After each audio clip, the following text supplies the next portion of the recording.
Hello guys, once again welcome to M code. കോഡിന്റെ പുതിയൊരു അധ്യായത്തിലേക്ക് എല്ലാവർക്കും സ്വാഗതം. ഇന്നത്തെ നമ്മുടെ ടോപ്പിക് എന്ന് പറഞ്ഞാൽ പൈത്തൺ ആണ്. Python introduction. സോ എന്താണ് പൈത്തൺ, അതിന്റെ ഹിസ്റ്ററി എന്താണ്, ഇത്തരത്തിലുള്ള വളരെ ബേസിക് ആയിട്ടുള്ള കുറച്ച് തിയറീസ് മാത്രമാണ് നമ്മുടെ ഈ വീഡിയോൻ്റെ അകത്ത് കവർ ചെയ്യാൻ ഉദ്ദേശിക്കുന്നത്. നെക്സ്റ്റ് വീഡിയോ ഓൺവേർഡ്സ് നമ്മൾ പക്ക പ്രാക്ടിക്കലി ആയിരിക്കും നമ്മുടെ വീഡിയോ പോകുന്നത്. എങ്ങനെയാണ് ഇൻസ്റ്റാൾ ചെയ്യുന്നത്, എന്തൊക്കെയാണ് പൈത്തണത്ത് പഠിക്കാനുള്ളത് തുടങ്ങിയ കാര്യങ്ങളൊക്കെ ആയിരിക്കും നമ്മൾ നെക്സ്റ്റ് വീഡിയോ ഓൺവേർഡ്സ് പോകുന്നത്. So without further due let's get started. Okay, എന്താണ് പൈത്തൺ? പൈത്തണെ കുറിച്ച് പറയുമ്പോൾ നമുക്ക് ആദ്യമായിട്ട് അറിഞ്ഞിരിക്കേണ്ടത് എന്താണ് ഒരു പ്രോഗ്രാമിംഗ് ലാംഗ്വേജ് എന്ന് അറിഞ്ഞിരിക്കണം. ഒരു പ്രോഗ്രാമിംഗ് ലാംഗ്വേജ് എന്താണെന്ന് അറിഞ്ഞിരിക്കണം. അതുപോലെ തന്നെ ഈ 4 പോയിന്റ്സ് അറിഞ്ഞിരിക്കണം. എത്തരത്തിലുള്ള പ്രോഗ്രാമിംഗ് ലാംഗ്വേജുകളാണ് വേൾഡിലുള്ളത്.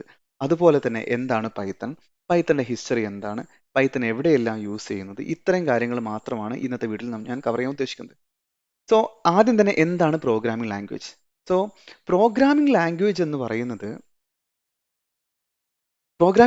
എന്ന് പറയുന്നത് basically a set of instruction to execute certain task. ഒരു സർട്ടൺ ടാസ്ക് നമുക്ക് എക്സിക്യൂട്ട് ചെയ്യാൻ വേണ്ടിയിട്ട് കമ്പ്യൂട്ടറിന് കൊടുക്കുന്ന സർട്ടൺ ഇൻസ്ട്രക്ഷനെയാണ് നമ്മൾ എന്ത് പറയുന്നത്, പ്രോഗ്രാമിംഗ് ലാംഗ്വേജ് എന്ന് പറയുന്നത്. ജാവ ആയിക്കോട്ടെ, പൈത്തൺ ആയിക്കോട്ടെ, നമുക്കറിയാവുന്ന ഏത് ലാംഗ്വേജ് ആയിക്കോട്ടെ, ഇതെല്ലാം എന്താണ്, സർട്ടൺ ഇൻസ്ട്രക്ഷൻസ്, നമ്മൾ കമ്പ്യൂട്ടറിന് കൊടുക്കുന്ന സർട്ടൺ ഇൻസ്ട്രക്ഷൻസിനെയാണ് നമ്മൾ എന്ന് പറയുന്നത് പ്രോഗ്രാമിംഗ് ലാംഗ്വേജ് എന്ന് പറയുന്നത്. ഓക്കെ, ഇനി നമുക്ക് അടുത്തത് എന്തെല്ലാം ടൈപ്പ് പ്രോഗ്രാമിംഗ് ലാംഗ്വേജ് ആണുള്ളത് നോക്കാം. ബേസിക്കലി പ്രോഗ്രാമിംഗ് ലാംഗ്വേജ് നമ്മൾ രണ്ടായിട്ട് തരംതിരിച്ചിട്ടുണ്ട്. അതിൽ ഒന്നാമത്തേന് പറയുന്ന പേരാണ് static typed programming language. Okay, രണ്ടാമത്തേതിന് പറയുന്ന പേരാണ് ഡൈനാമിക് ടൈപ്ഡ് പ്രോഗ്രാമിംഗ് ലാംഗ്വേജ്. എന്താണ് സ്റ്റാറ്റിക് ടൈപ്ഡ് പ്രോഗ്രാമിംഗ് ലാംഗ്വേജ്, എന്താണ് ഡൈനാമിക് ടൈപ്ഡ് പ്രോഗ്രാമിംഗ് ലാംഗ്വേജ്, ഈ സാധനം നമ്മൾ അറിഞ്ഞിരിക്കണം. എന്താണ് സ്റ്റാറ്റിക് ടൈപ്ഡ് പ്രോഗ്രാമിംഗ് ലാംഗ്വേജ്? നമ്മൾ ഓൾറെഡി പറഞ്ഞു, നമ്മൾ പ്രോഗ്രാമിംഗ് ലാംഗ്വേജ് എന്ന് പറഞ്ഞാൽ നമ്മൾ കമ്പ്യൂട്ടറിന് കൊടുക്കുന്ന ഇൻസ്ട്രക്ഷൻ എന്ന് പറയുന്നത്. ഈ കമ്പ്യൂട്ടറിന് കൊടുക്കുന്ന ഇൻസ്ട്രക്ഷൻ എന്ന് പറയുന്ന സമയത്ത് അതിൻ്റെ അകത്ത് ഒരുപാട് ഡാറ്റ ആയിരിക്കും നമ്മൾ എന്ത് ചെയ്യുന്നത്, കമ്പ്യൂട്ടറിന് കൊടുക്കുന്നത്. ഇത്തരത്തിൽ കൊടുക്കുന്ന ഡാറ്റകൾ എന്തെല്ലാം ആയിരിക്കാം നമുക്ക് നോക്കാം. ഫോർ എക്സാമ്പിൾ, ഒരു ഡാറ്റ ഇങ്ങനെയായിരിക്കാം. ഓക്കെ, അരുൺ, രണ്ടാമത്തത് 10, മൂന്നാമത്തത് 8.3, നാലാമത്തത് എന്താണ്, നാലാമത്തത് നമുക്ക് ഒരു ട്രൂ എന്ന് പറയാം. ഓക്കെ, അല്ലെങ്കിൽ ഇത്തരത്തിലുള്ള, ഇപ്പോൾ ഇതെല്ലാം നോക്കിക്കഴിഞ്ഞാൽ ഇതെല്ലാം ഡിഫറെൻറ്റ് ടൈപ്പ് ഓഫ് ഡാറ്റയാണ്. ഇതിനെ നമ്മൾ എന്താ പറയുക, ഇത് നമ്മൾ അരുൺ, ഇതൊരു സ്ട്രിങ്, നമുക്ക് എന്താണ്, ഇതൊരു ടെക്സ്റ്റ് ആണ്. കമ്പ്യൂട്ടറിന് അല്ലെങ്കിൽ പ്രോഗ്രാമിറ്റിക്കലി പറയുകയാണെങ്കിൽ ഇതിന് നമ്മൾ സ്ട്രിങ് ആണെന്ന് പറയും. ഇതിന് ഇൻഡിജർ ആണ്, അല്ലെങ്കിൽ ഇതൊരു നമ്പറാണ്, ഇതിന് ഇൻഡിജർ എന്നാ പറയാം. ഇതിനെന്താണ്, ഇതിന് 8.3, ഇതിന് ഫ്ലോട്ട് എന്നാ പറയാ, ഇതിന് ബൂളിയൻ എന്നാ പറയാ. കമ്പ്യൂട്ടറിന് ഈ ഡാറ്റകളെല്ലാം ഡിഫറെൻറ്റ് ഡാറ്റകളാണ്. ഓക്കെ, കമ്പ്യൂട്ടറിന് ഇതെല്ലാം ഡിഫറെൻറ്റ് ടൈപ്പ് ഓഫ് ഡാറ്റയാണ്. ഇത്തരത്തിലുള്ള ടൈപ്പ് ഓഫ് ഡാറ്റകളെ കമ്പ്യൂട്ടർ സ്റ്റോർ ചെയ്യുമ്പോൾ അല്ലെങ്കിൽ ആ പ്രോഗ്രാമിംഗ് ലാംഗ്വേജ് പ്രോസസ്സ് ചെയ്യുമ്പോൾ അത് രണ്ട് രീതിയിലാണ് പ്രോസസ്സ് ചെയ്യുന്നത്. സ്റ്റാറ്റിക് ടൈപ്ഡ് പ്രോഗ്രാമിംഗ് ലാംഗ്വേജിനെ അതിനെ പ്രോസസ്സ് ചെയ്യുന്നത് ഒരു രീതിയിലാണ്, ഡൈനാമിക് ടൈപ്ഡ് പ്രോഗ്രാമിംഗ് ലാംഗ്വേജിനെ അതിനെ പ്രോസസ്സ് ചെയ്യുന്നത് മറ്റൊരു രീതിയിലാണ്. ഇതിനെ പ്രോസസ്സ് ചെയ്യുന്ന വ്യത്യാസം കൊണ്ടാണ് ഈ രണ്ട് ലാംഗ്വേജ് ഉണ്ടായിരിക്കുന്നത്. നമുക്ക് എന്താന്ന് നോക്കാം. അപ്പോൾ തൽക്കാലത്തേക്ക് ഞാനിത് ഇറേസ് കളയാണ്. നമ്മുടെ ഈ സ്റ്റാറ്റിക് ടൈപ്ഡ് പ്രോഗ്രാമിംഗ് ലാംഗ്വേജിന്റെ സമയത്ത് ഇപ്പോൾ നമ്മൾ പറഞ്ഞു, നമ്മൾ കൊടുക്കുന്ന ഡാറ്റകളെ കമ്പ്യൂട്ടർ എന്ത് ചെയ്യുക, കമ്പ്യൂട്ടർ ഒരു മെമ്മറി ലൊക്കേഷനിൽ കൊണ്ടുപോയി, അത് നമ്മൾ കണ്ടെയ്നർ എന്ന് പറയും. ഫോർ എക്സാമ്പിൾ, നമ്മൾ പറയുന്ന അരുൺ എന്ന് പറയുന്ന ഡാറ്റ അല്ലെങ്കിൽ 10 എന്ന് പറയുന്ന ഡാറ്റ, അതിനെ എന്ത് ചെയ്യുന്നു, അതിനൊരു വേരിയബിളിലോട്ടാണ് അവർ സ്റ്റോർ ചെയ്യുന്നത്. ഈ വേരിയബിളിനെ നമുക്കൊരു കണ്ടെയ്നർ എന്ന് വിളിക്കാം, അല്ലെങ്കിൽ നമുക്ക് എന്താ പറയുക, ഇതിനൊരു മെമ്മറി ലൊക്കേഷൻ എന്ന് പറയാം. അവിടെയാണ് നമ്മൾ ഇന്ന് 10 എന്ന് പറയുന്ന നമ്മുടെ ഈ ഒരു ഡാറ്റനെ അവർ സ്റ്റോർ ചെയ്യുന്നത്. ഇത്തരത്തിലെ ഏതൊരു ലാംഗ്വേജിലും അങ്ങനെ തന്നെയാണ്. അതിനെന്ത് ചെയ്യും, ഒരു പെർട്ടിക്കുലർ കണ്ടെയ്നറിൻ്റെ അകത്ത് അല്ലെങ്കിൽ വേരിയബിളിൻ്റെ അകത്തായിരിക്കും സ്റ്റോർ ചെയ്യുന്നത്.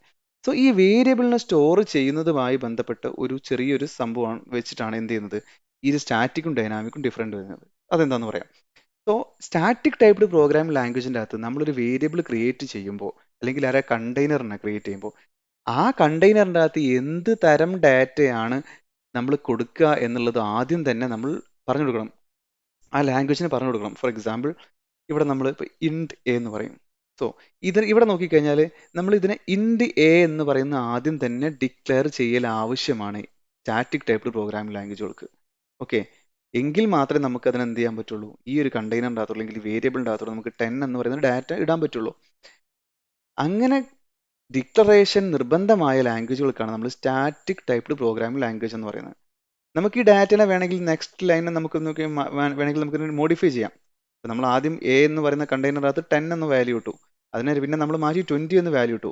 ഇതിനെ നമുക്ക് ഇതിനെ ഓവറായിട്ട് നമുക്ക് ചെയ്യാം. പക്ഷേ എന്താണെങ്കിലും അതിന് ടൈപ്പ് എന്തായിരിക്കണം? ഇൻഡിജർ തന്നെ ആയിരിക്കണം. ഇത്തരത്തിൽ ഡിമാൻഡ് ചെയ്യുന്ന പ്രോഗ്രാമിംഗ് ലാംഗ്വേജുകളാണ് നമ്മൾ എന്ത് പറയുന്നത്? സ്റ്റാറ്റിക് ടൈപ്ഡ് പ്രോഗ്രാമിംഗ് ലാംഗ്വേജ് എന്ന് പറയുന്നത്. അപ്പോൾ ഡൈനാമിക് ടൈപ്ഡ് പ്രോഗ്രാമിംഗ് ലാംഗ്വേജ് എന്തായിരിക്കും? ഈ ഒരു പ്രോഗ്രാമിംഗ് ലാംഗ്വേജുകൾ നമുക്ക് വേരിയബിൾ ക്രിയേറ്റ് ചെയ്യുമ്പോൾ എന്തിന്റെ ആവശ്യമില്ല? ഇത്തരത്തിലുള്ള ഇതിന് ഡിക്ലറേഷൻ, അതിന് ടൈപ്പ് ഓൾറെഡി പറഞ്ഞു കൊടുക്കേണ്ട ആവശ്യമില്ല. അപ്പോൾ എങ്ങനെയായിരിക്കും? നമുക്ക് വേണമെങ്കിൽ 10 എന്ന് പറയുന്ന ഈ വേരിയബിളിന് നമുക്ക് ഈ ഒരു ഡാറ്റ അസൈൻ ചെയ്യാം. അതിനുശേഷം നമുക്ക് വേണമെങ്കിൽ എന്ത് ചെയ്യാം? അരുൺ എന്ന് പറഞ്ഞ വാല്യൂം അസൈൻ ചെയ്യാം. ഇതിന് രണ്ടും സപ്പോർട്ട് ചെയ്യും. കാരണം എന്താ? ഇതിനകത്ത് നമ്മൾ അത്തരത്തിലുള്ള ഒരു ഡിക്ലറേഷൻ പോർഷൻ അല്ലെങ്കിൽ ആ ഒരു കോഡ് നമുക്ക് ആവശ്യമില്ല. ഓക്കെ, അപ്പോൾ ഇതിന്റെ ഗുണം എന്താ? ഇതിന് നമുക്ക് പല ടൈപ്പ് വേരിയബിളും നമുക്ക് ഡൈനാമിക്കലി നമുക്ക് ഈ വേരിയബിളിൻ്റെ അകത്തോട്ട് എന്ത് ചെയ്യാൻ പറ്റും? അസൈൻ ചെയ്യാൻ പറ്റും. സോ ഇത്തരത്തിലുള്ള ലാംഗ്വേജുകളാണ് നമ്മൾ ഡൈനാമിക് ടൈപ്ഡ് പ്രോഗ്രാമിംഗ് ലാംഗ്വേജ് എന്ന് പറയുന്നത്.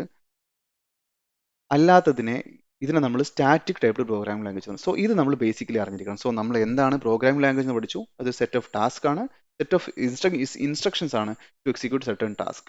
ഇനി എത്തരത്തിലുള്ള പ്രോഗ്രാമിംഗ് ലാംഗ്വേജ് ഉള്ളത്? രണ്ട് തരത്തിലുള്ള ലാംഗ്വേജ് ഉള്ളത്. ഒന്ന് സ്റ്റാറ്റിക് ആണ്, മറ്റൊന്ന് ഡൈനാമിക് ആണ്. സ്റ്റാറ്റിക്കിൻ്റെ അകത്ത് നമ്മൾ ഡിക്ലറേഷൻ, അതിന് ടൈപ്പ് ഓൾറെഡി തന്നെ ഒരു വേരിയബിളിൻ്റെ അകത്ത് ടൈപ്പ് നമ്മൾ ഡിഫൈൻ ചെയ്യണം. ഡൈനാമിക്കലി അങ്ങനെ ഒരു ഡെഫിനിഷൻ്റെ അല്ലെങ്കിൽ ഡിക്ലറേഷൻ്റെ ആവശ്യമില്ല. നമുക്ക് എന്ത് ചെയ്യും? ഡൈനാമിക്കലി നമുക്ക് ആവശ്യം വരുമ്പോൾ റൺ ടൈമിൽ നമുക്ക് എന്ത് ചെയ്യാൻ പറ്റും? ആ വേരിയബിളിൻ്റെ അകത്തോട്ട് നമുക്ക് ഇഷ്ടമുള്ള ടൈപ്പിനെ നമുക്ക് അസൈൻ ചെയ്യാൻ പറ്റും. ഇത്തരത്തിലുള്ള ലാംഗ്വേജിനെ ഡൈനാമിക് ടൈപ്പ്ഡ് പ്രോഗ്രാമിംഗ് ലാംഗ്വേജ് എന്നാണ് പറയുന്നത്. ഇനി നമുക്ക് പൈത്തണിലോട്ട് വരാം. പൈത്തൺ എന്ന് പറയുന്നത് എന്താണ്? ഇപ്പോൾ നമ്മൾ പഠിച്ചു പൈത്തൺ എന്ന് പറയുന്നത് 3 കീ പോയിന്റ്സ് പഠിക്കാനുള്ളത്. ഒന്നാമത് ഡൈനാമിക്കലി ടൈപ്പ്ഡ് ആണ്. ഓക്കെ. രണ്ടാമത്തത് ജനറൽ പർപ്പസ് ലാംഗ്വേജ് ആണ്. General purpose language. ഓക്കെ. എന്തുകൊണ്ടാണ് ജനറൽ പർപ്പസ് ലാംഗ്വേജ് എന്ന് പറയുന്നത്? പൈത്തൺ മൾട്ടിപ്പിൾ പർപ്പസ് നമ്മൾ യൂസ് ചെയ്യുന്നത്. അത് കാരണം കൊണ്ടാണ് അതിനെ ജനറൽ പർപ്പസ് ലാംഗ്വേജ് എന്ന് പറയുന്നത്. ഒന്നാമത്തെ കാര്യം, നമ്മൾ എവിടെയൊക്കെയാണ് അതിൻ്റെ യൂസ് കേസ്? നമ്മൾ നാലാമത്തെ പോയിന്റ് ഇവിടെ പറഞ്ഞിട്ടുണ്ട്. എവിടെയൊക്കെയാണ് നമ്മൾ യൂസ് ചെയ്യുന്നത്? ഒന്നാമത്തെ വെബ് ആപ്ലിക്കേഷൻ നമ്മൾ എന്ത് ചെയ്യുന്നുണ്ട്? പൈത്തൺ യൂസ് ചെയ്യുന്നുണ്ട്. വെബ് ഡെവലപ്മെന്റിന് വേണ്ടി യൂസ് ചെയ്യുന്നുണ്ട്. അവിടെ നമ്മൾ ഉപയോഗിക്കുന്നത് ജാങ്കോ എന്ന് പറയുന്ന ഫ്രെയിം വർക്ക് ഉണ്ട്. അതൊക്കെ നമ്മൾ വഴിയെ പഠിക്കും. ജാങ്കോ ഉണ്ട്, ഫ്ലാസ്ക് ഉണ്ട്, അതുപോലെ തന്നെ ഫാസ്റ്റ് API ഒക്കെ ഉണ്ട്.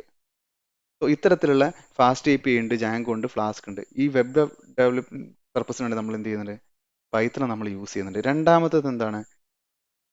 Machine learning and AI. Okay, machine learning